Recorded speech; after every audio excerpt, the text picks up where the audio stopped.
Every club. Every day. The Global Sports Podcast Network.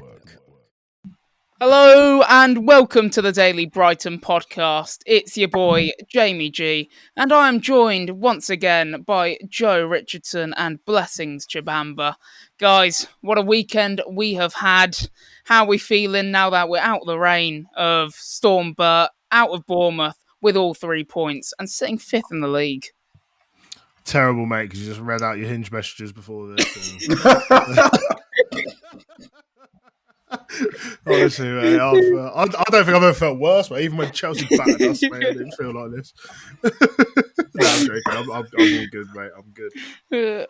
Well, you know, the Hinge messages before this chat started were something. They were quite entertaining. We should have started recording there, I reckon.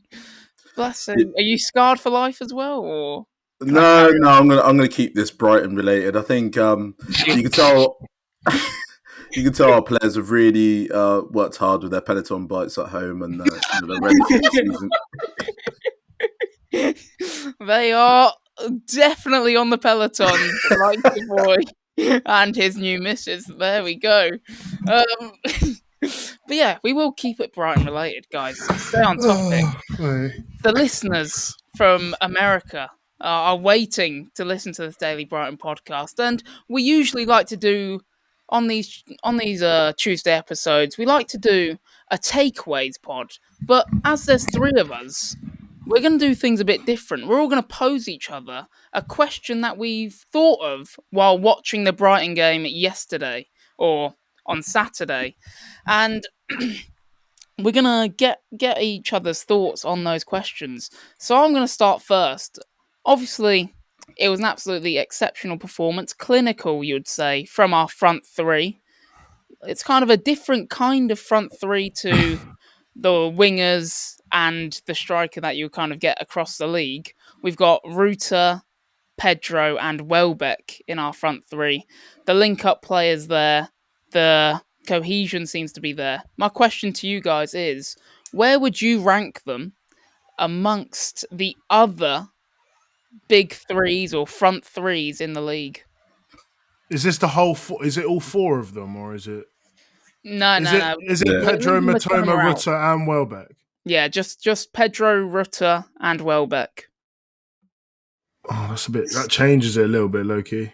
So I'm going to read out a couple names then. So go on then. Yeah. I think we can obviously rule out the obvious ones of like Palace. They've got Eze, Mateta, but then they've got Kamada.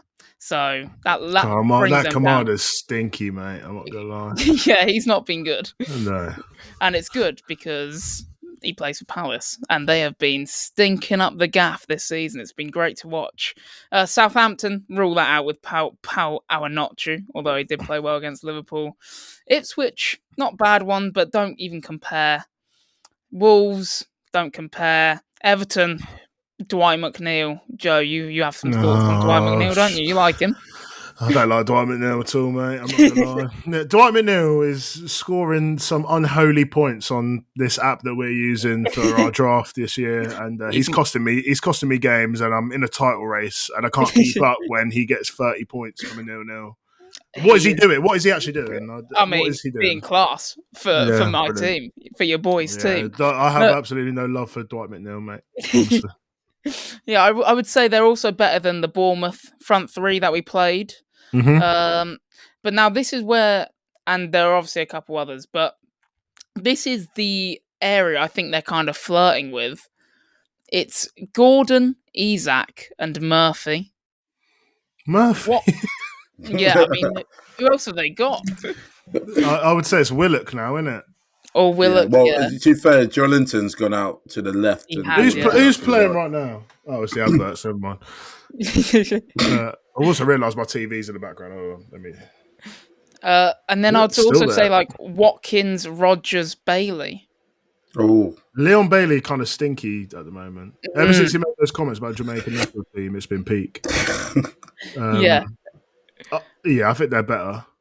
Yeah, I'd agree. I think both of those sides are good sides in terms of how they play and as a squad. But for front 3, man for man, I'd go with Brighton. And this one, I guess I can't believe I'm even trying to say this, but Elanga, Wood, and Hudson-Odoi. I mean, Wood's on fire. Wood's carrying them. The only thing is, though, is that Elanga and Hudson-Odoi are like they don't even start sometimes. Sometimes he brings them on to when the game is opened up to sort of have as an outlet for a counter. I think Brighton's is better just because Chris Wood, obviously, he's just doing madness at the moment.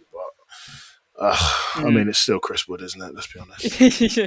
Yeah, I'd agree as well. I think Chris Wood is having a season of his life somehow. Yeah. But the other two are not as effective as Ruta and Joel Pedro. So, to be fair, I reckon other podcasts might be saying that about Danny Welbeck. Like, he's having the season of his life right now. Like, they're shocked as well as we are with Wood. Yeah, but Danny Welbeck was lit at one point anyway. Has Chris Wood have we ever really been thinking about Chris Wood that way?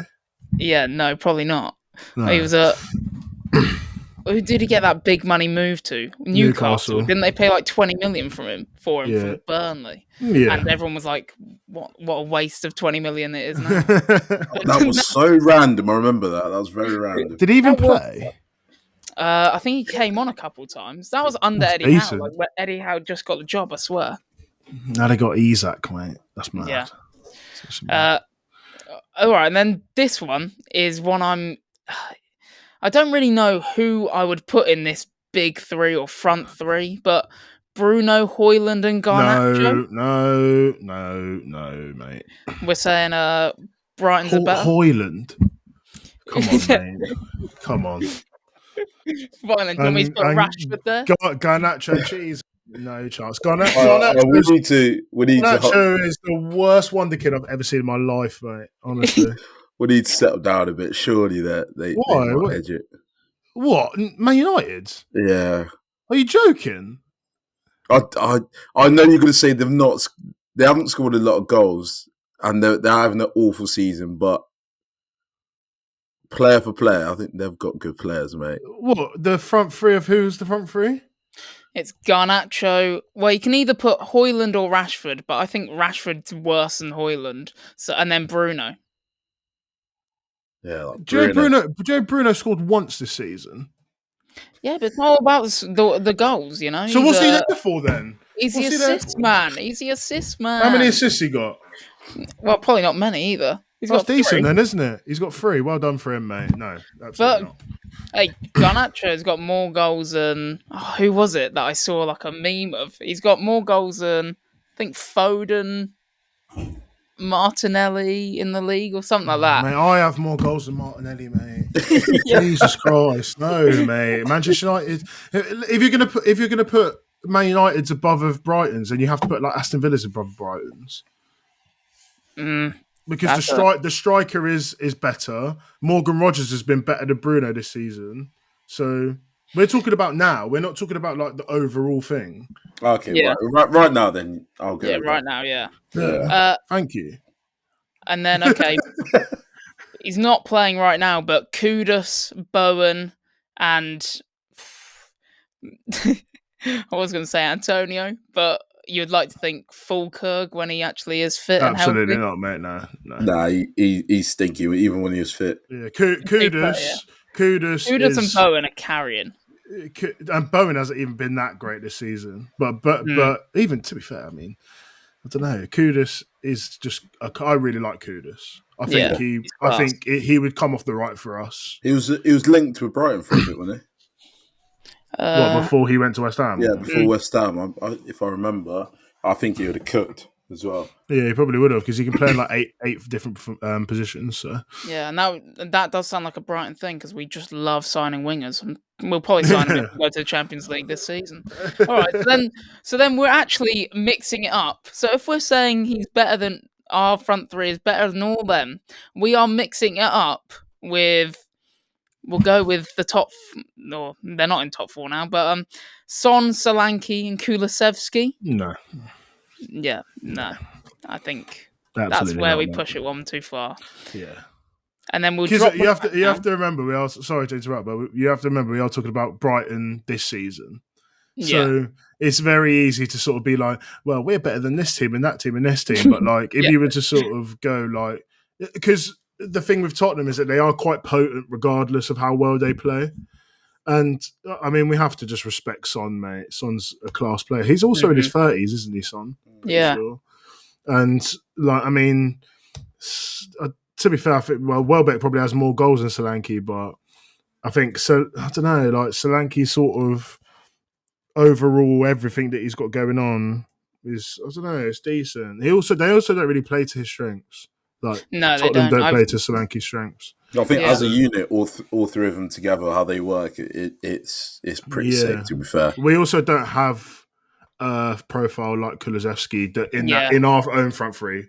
Probably like Gruder, I think is like Kulusevski's bigger, but like Gruder's that sort of like technician winger that you sort of, so like your Elise's, Kulusevski, Harvey Elliott, if you want to put him in that sort of like that right wing role. No, they generally are. Like, but I'm talking about the profile of player, not how good the players are. I'm talking about like the profile of players.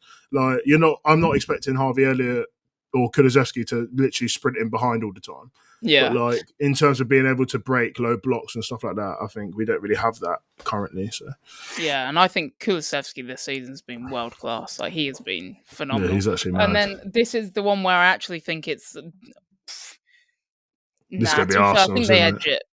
No, I actually wasn't going to say Arsenal's, but this is along the lines of Arsenal's. It's Chelsea's Palmer, Jackson, Neto. No.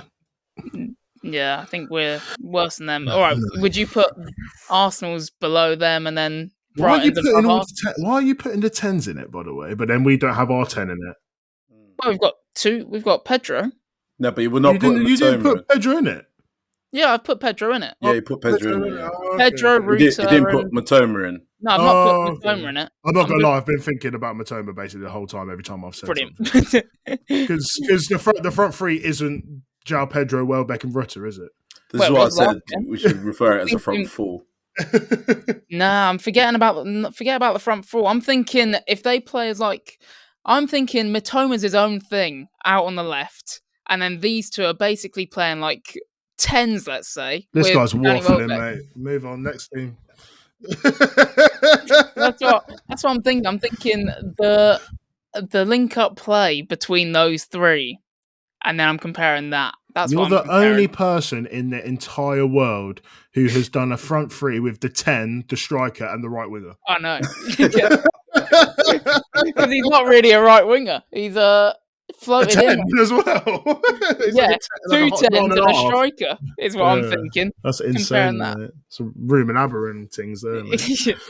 But there we go. After this break, we will listen to Bless's question that came from the game.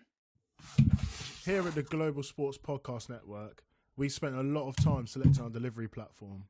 Zencastr came out the clear winner. With 4K video recording from your phone and AI editing that automatically removes all those ums and ahs, it's super easy to start a podcast that sounds great and is delivered efficiently. If you're ready to tell your story, check out the link in the show description to learn more about Zencastr. And we are back. And after getting roasted for my question and doing that little thing and getting questioned on my ball knowledge, Bless, I guess, shoot as yours.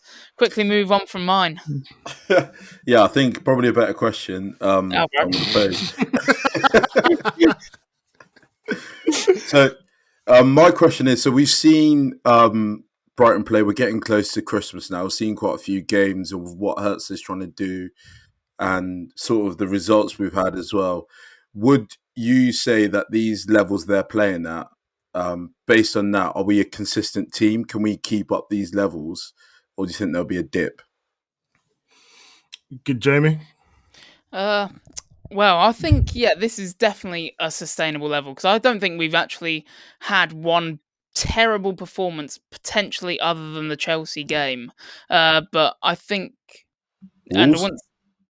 Wolves is literally shocking behaviour. No, Wolves we didn't play bad. We just we dominated the game, but then we gifted them a goal, and we It's conceded. Wolves, mate. I swear they hadn't got any wins when we played them. Yeah, but they hadn't had any wins, but we gifted them a goal. I mean, I don't think the overall performance was that bad. Decent. The performance was that bad. You sure? We dominated them for the whole game, and then we conceded 2 in the last 5 minutes. Yeah, but that's so poor, though. That is so poor. That is immature, woke nonsense. Yeah, that's 10 minutes of badness. 10 minutes of poor. I just think, like, of course, we are going to drop points, but we don't want points being dropped at home against Wolves. So that's why I think I agree with Joe here. Like, it is poor. It does stink a bit. Yeah, even though we might have played well, but you cannot do that. Are you talking about, are the results going to be consistent? Or are we talking about, is the performance level throughout the full 90 going to be, are we playing at a consistent level the full 90? Because that's where I'm going from. I think we've played well and consistent throughout a full 90, well, not a full 90, I guess, against Wolves, last 10 dropped off. Like, throughout the majority of games, we've been impressive, but then we have had moments like the Wolves game where we've dropped off, like the Liverpool game where we've had a slow 10 minutes, but there have been some good moments in those games. That's what I'm talking about. But if you're talking about, like, are the results great? No, the Wolves game was terrible. The Ipswich game was terrible. The Forest game, even, we should have seen that one out and we didn't. But in terms of, are these performances at a good level that we can keep up for the rest of the season, then yes is the answer. To be fair, I think that I'm a little bit different because I think that there has been signs of, for me, things like, I know it's hard to go to Anfield. Like, I get that. I know that it's hard to go to Stamford Bridge. I get it. But, like, to eat, like, Ipswich at home, there are, like, slight cracks, but these obviously are before. I think if you maybe go from Newcastle onwards, I think that the performances have been quite mature, but that's quite a small sample size because I think it was Newcastle, Liverpool twice, and then City. No, so like for me personally, I think if we continue, the only thing is that, like, we can't keep, like, chopping and changing personnel that much. I think to be able to be consistent, you need to have, like, the same team over and over again, pretty much, with your changes here and there. After an international break, you don't really want, like, the South American players to be playing 90, like, sort of thing. But I think with the same squad, and I think he's slowly finding his squad now. Hurstler is.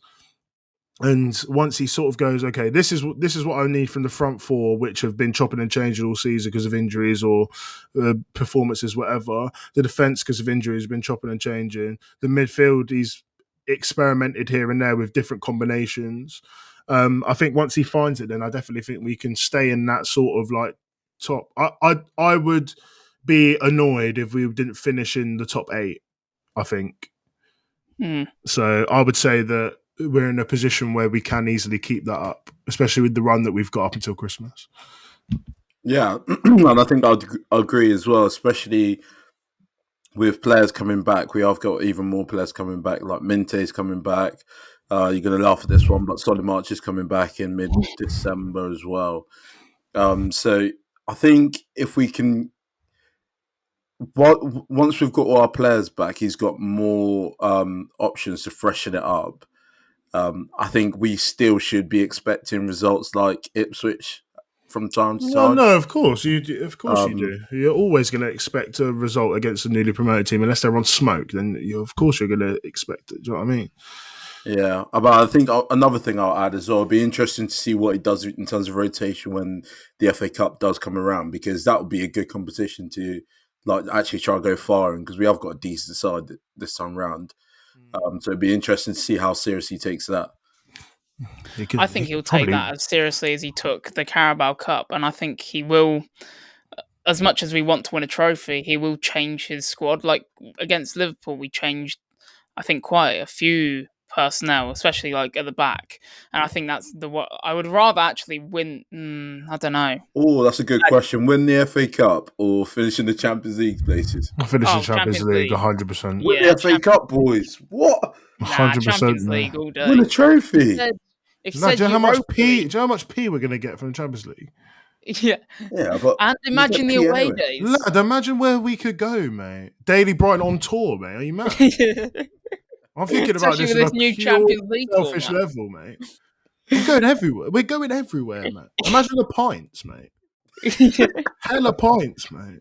I just think winning the trophy is the reason we play win football. the Champions League, mate. Yeah. If you why are we in it? Just to be there, just to make up the numbers. Just calm, mate. We win that. If you said Europa Conference League or FA Cup, I mean, there's no question there. Meet in the middle, Europa League, then. Europa League, that's a better question. That's a... Got to be the FA Cup, boys. I don't know. Yeah, but you just said to win. You just said to win the Europa League, no? No, just to be in it. Just to be in it. Yeah. FA Cup, 100%. 100%, mate. The away days in the Europa League aren't hitting the same, mate. Nah, the Europa League's got a decent level, I think. And I think if... I'm not going to Kazakhstan, I can't go, mate. You never know. And we could win that one. Who knows? We actually could win the Europa League. I'm not gonna lie. Like with this squad, actually could. Yeah. If this squad was in the Europa League, I'd actually fancy us. Like, I would also say that, like, at the start of the Conference League, apart from the other English team, if there is another English team in there, we would be the favourites to win it. Oh yeah. I mean, at the moment 100%. it's Chelsea and a bunch of nobodies. So I think Chelsea. They beat a team called Noah 8-0, mate. Team. Yeah, and they've got two squads. So, mad. But yeah, good question, Bless. I guess. So I hope we answered it. And on to Joe's. So hopefully I can roast him. My question's decent. This podcast is part of the Global Sports Podcast Network, the only network bringing you exclusive daily news and views on your Premier League team, the Premier League, women's football and fantasy football. A unique listening experience that puts fans first, bringing you the very latest breaking news from your team. Subscribe wherever you get your podcasts and make us your first listen every day. Global Sports Podcast Network. Every club, every day. And we are back with the Daily Brighton podcast. And Joe, you've got a question about yesterday's or Saturday's performance, should I say? I do. So, with the back four of Joel Veltman, JP, Igor, and Estu Pinan, is that, in your guys' opinion, is that the back four going forward for the rest of the season? And if it is, or if it isn't, tell me why. And also, if you were to add any players like from the January window, whatever, like feel free. I'm just curious myself. So, Bless, you go first. Yeah, that's a good question. I think if you'd asked me that 3-4 weeks ago, I would have definitely said when Lewis Dunk's fit, he comes back in for Igor. But to be honest, the last couple of weeks, I can't really think of much Igor's done wrong. So I think he deserves to carry on and play. I think that's just how it should work. If you're playing well, you stay in the team. mm-hmm. In terms of January, though, if there is someone available, like off the top of my head, I can't think of who would be available. But if there's someone available for a decent price, I don't see why not. I don't think it would harm the team to get an extra centre half in there. 100%. Now, I've been very critical of our centre backs at the start of the season, but Igor, like you say, Bless, has proved me wrong as of late. He has actually looked very solid, and I actually think when I see him and Van Hecker next to each other in the starting lineup, I don't fear how many goals we're going to concede. I don't think about, oh damn, I think there's a weakness there. I actually think Igor's been class since he's actually come in for Adam Webster. He was not great in the Carabao Cup, but he was actually been good in the Prem so far. I would still I would still like to see us sign another centre back, because I think the drop off to Adam Webster, or I still don't. Dunk is still a hit and miss for me. I think he does things that are great, but then I think defensively he's also loses out quite a lot. I think he's quite a hole in the squad, and he's also getting on in age. So I think I would like to see a centre back come in January. And the only other position I would like to see is, or that I don't think would carry on, is potentially Estu Pinan at left back. So I think some games he's not been great at all. There's also been moments in games like the Liverpool one where he's just disappeared, had those 20 minutes where he's just been awful and Salah capitalised. So I can see when Kadioglu's back fit, he comes in. See, that was sort of my feeling, because I feel like the centre back partnership needs to stay the same for now. Right back, I mean, he has to be in there. It's just like Veltman has to be in there, I think, because he just is solid, isn't he? Like solid. when he gets up the pitch, mate, it's crease, because he looks like he don't have a clue what's going on. But the left back situation is my sort of thing, because Kadioglu and Estu Pinan, I feel like, share the sort of same attributes in terms of they both seem really rash in what they do, but I feel like Estu Pinan was a little bit better at sort of controlling it. But now I feel like his legs are gone, so he's just like, yeah, let me just touch you up until the ref gives a foul, or or until I win the ball back. Whereas I feel like Kadioglu's like, yeah, I'm just gonna clamp you and see what happens, mate. In terms of the window, Bastoni, if you're free, mate. Fair, €8 million. If you're free, mate, hit me up. Not me personally. I don't know what I'm gonna do, mate. But if you want to come on the podcast, hit me up, mate. Yeah, hit the GSPN. Yeah, hit the Daily Brighton podcast, mate. We want to have a chat with you about some stuff. But yeah, I was just curious, because I would like to see. I think centre back is where we need to be looking at in the market. We don't need another central midfielder, because Matt O'Reilly's back, and we've also got Matey from Inter Miami coming soon. So I do think, though, it wouldn't be the end of the world if they don't bring in a centre back, because we've got Van Heck, Igor, and Dunk coming back, but also Veltman can slot into centre back, and he can do that quite well. Yeah, that's true. But it just means that obviously Tariq Lamptey has to come back in right back. Which or you playing Kadioglu there? Kadioglu, yeah. It's all of a sudden not all right. Yeah. To be honest, there's a little bit of cover.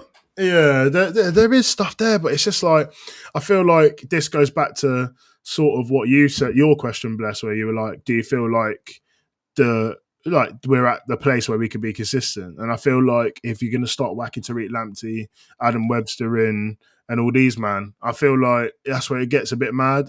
I'm really not trying to slate these players, but I'm just saying, like, the last place that you want changes all the time is your back line. Yeah. Your back, throughout history of football, the back lines with the most success have been the ones that literally play together all the time. Mm-hmm. Like, if I went, who's the Manchester United back four that won everything, you lot would both be able to name literally the goalkeeper and the back four. Yeah. Like, and I'm not saying that we've obviously got Rio Ferdinand then, man, but like, I'm just saying, like, it needs to at least be a unit that can play together, get minutes together, and obviously moving forward, they know sort of what's going on, and then the players around them can sort of just slot in, and it's a little bit more seamless that way. That's the only reason I asked, really. So. Especially like we've said in the past about how we play with this high line, and everyone needs to be on the same page. Everyone needs to basically be one mind, dropping, stepping up. You need to be such a line to play that high risk style of football. I think if you are to mess it up, or if you are to do constant chopping and changing, then that's where we would be vulnerable. And the other thing, with the rotation of players, and like Veltman, let's say we have an injury crisis at the back, and Veltman has to step in to centre back, Kadioglu at the right back, and then Estu Pinan at left back, or let's say Hinshelwood has to go at left back again. Then it's like using this, yeah, pray to God that we don't see that again. It's like using plasters to cover cracks. It's like that just isn't. It would smash. I rated that highly. That was your best one. Yeah, that's actually Best decent, part. mate. I like that one. Yeah, no, that's facts. I'll Mate. take it.